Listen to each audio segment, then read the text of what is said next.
দোকানদার ভাই, Coca Cola আছে? হ ভাই আছে। তাহলে ভাই একটা দেন। এ নাও ভাই।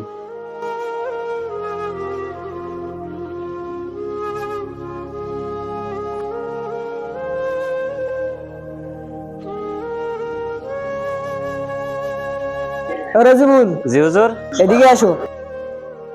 তোমার হাতে ওইটা কি? কোকো কোলা হুজুর। দেখি আমার হাতে দাও। কোকো কোলা কিনে নিয়ে আইছো তুমি, এটা তো খাওয়া হারাম। তা তো আমি জানতাম না। এটা খাওয়া যাবে না, এটা ফেলাই দাও। হুজুর তো বলেছে ফেলাই দিতি, ফেলাবো কেন? ফেরত দিয়ে আসি।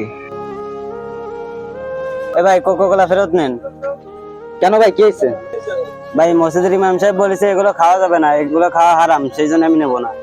কোন ইমাম সাহেব? আমাকে মসজিদের ইমাম সাহেব। ইমাম সাহেবকে দেখ পানি।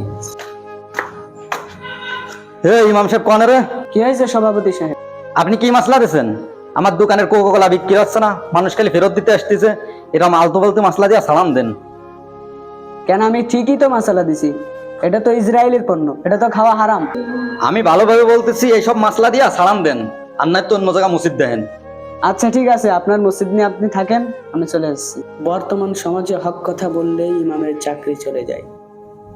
আরেকটি কথা হলো, আমাদের সকলের ইমানের দায়িত্ব ইসরায়েলের পণ্য বর্জন করা।